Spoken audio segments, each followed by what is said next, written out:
Bonjour, c'est Alexine Delinoucha, j'espère que vous allez bien les amis. C'est l'heure de la reprise, la nouvelle année est là et avec elle un lot de bonnes résolutions. En tout cas pour moi c'est la reprise d'une alimentation équilibrée. Je me suis lâchée ces derniers temps avec les fêtes. Alors sachez que depuis maintenant 3 ans j'avais partagé avec vous ma première vidéo, une semaine dans mon assiette, et j'avais continué les partages de temps en temps, des journées types et des semaines. Alors aujourd'hui c'est une journée de rééquilibrage alimentaire. On va réaliser le petit déjeuner, mon premier repas comme je suis en jeûne intermittent, ainsi que le repas principal, découvrant la recette ensemble. Je commence la journée par un smoothie vert après un jeûne de 16 heures où je ne bois que du thé ou des cafés, des boissons non sucrées. Alors le jeûne intermittent m'a beaucoup aidé. Sachez qu'il purifie le corps et lâche des kilos. Il m'a permis vraiment de stabiliser mon poids. Pour plus d'informations, je vous laisserai la vidéo où je parle de jeûne intermittent. Là, on va passer à la réalisation du green smoothie ou du smoothie vert. Alors dans le blender, je vais mettre une boisson qui ne soit pas trop sucrée comme le jus d'orange. En ce moment, on en a beaucoup. Vous pouvez mettre du lait végétal, des pousses d'épinards. Et pour les fruits, je vais mettre la banane qui donne un super résultat. Alors vous pouvez sucrer avec du miel quand vous pouvez vous en passer. Et on va mixer le tout au blender. Alors choisissez la fonction glace, comme j'ai mis des bananes glacées dedans, que je mets au congélateur. Et voilà, on va le dresser dans un bol. Je vais le décorer avec quelques fraises coupées en tranches. Là, il restait quelques fraises dans le frigo. Alors, un tout petit peu de granola aux fruits secs et de graines de chia. Alors, le petit déjeuner étant à 8 h, le premier repas, c'est super agréable. Alors, 1 heure avant, je prends de l'eau citronnée, l'eau chaude au citron, et mon café. Et après, vers midi, 1 h, je vais manger mon deuxième repas. Alors pour aujourd'hui, une recette idéale si vous souhaitez cuisiner léger, healthy et gourmand, un plat complet constitué de poulet, de légumes, avec du fromage cuit au four, qu'on va accompagner avec des jacket potatoes, des pommes de terre cuites au four.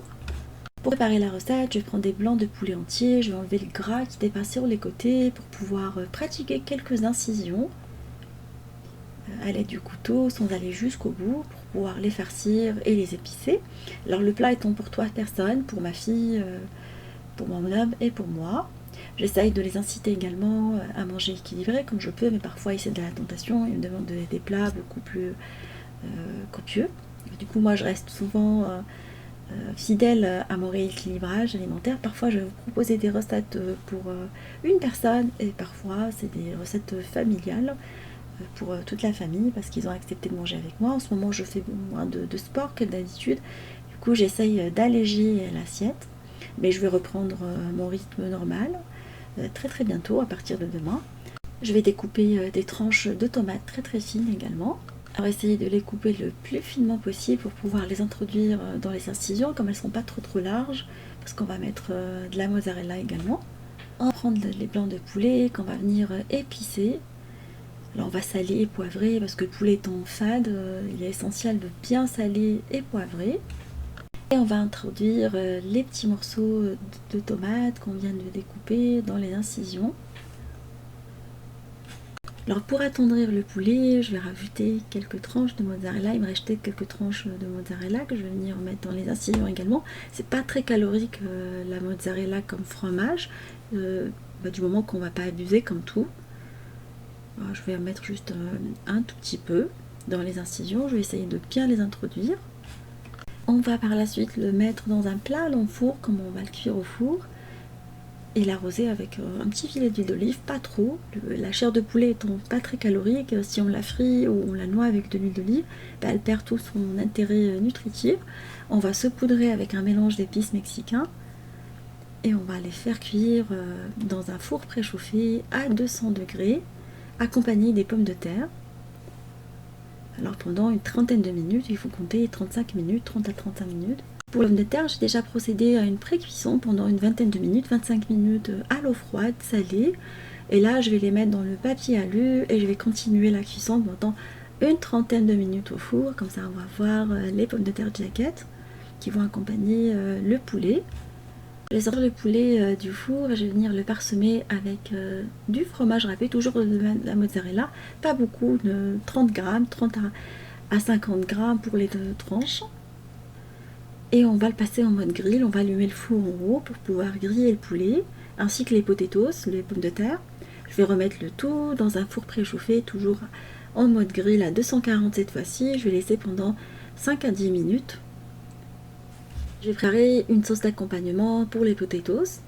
Alors j'ai pris du yaourt grec pour remplacer la crème fraîche et je vais découper des cornichons en petits morceaux.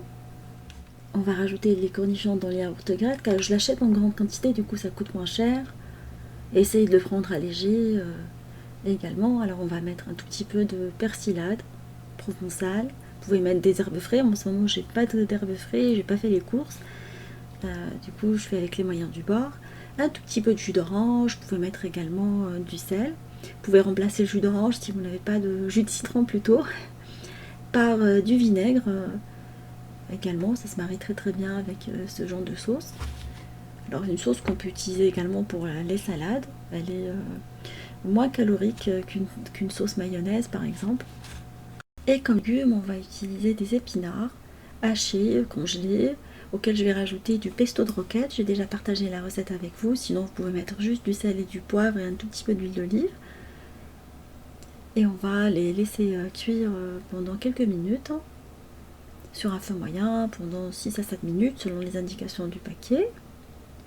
Alors le pesto de roquette, je le trouve vraiment excellent pour ce type de recette. Il va les réveiller, comme les épinards c'est assez fade. Alors on va saler et poivrer. Alors vous pouvez vous contenter que d'épinards, comme vous pouvez rajouter des cœurs d'artichaut avec un tout petit peu de crème. Alors j'ai mis un peu de crème légère. L'idée c'est pas de mettre beaucoup de crème, la crème légère à 4%. Et on va laisser pendant 2 minutes et rajouter des cœurs d'artichaut en boîte. Et voilà, la poêlée est prête en même temps que le reste. On va passer à la présentation finale. On va la découper en deux pour pouvoir la présenter avec la petite sauce. Ça reste un accompagnement assez light par rapport à d'autres féculents. Avec la petite sauce, c'est vraiment très peu calorique. Alors j'ai adoré l'accompagner avec cette petite sauce. Vous pouvez la remplacer par de la patate douce qui est encore plus intéressante en termes d'indice glycémique. Voilà, et pour le poulet, il était vraiment excellent, juteux et pas sec du tout, avec cette manière de cuisson. Alors pour la pomme de terre, vous pouvez vraiment la préparer à l'avance, la faire cuire à l'eau et la laisser au frais. Le lendemain, vous pouvez continuer la cuisson au four pour gagner du temps. Voilà ma recette du jour, ou mon menu, ma journée dans mon assiette de rééquilibrage alimentaire touche à sa fin. J'espère qu'elle vous fera plaisir et fera plaisir à vos familles.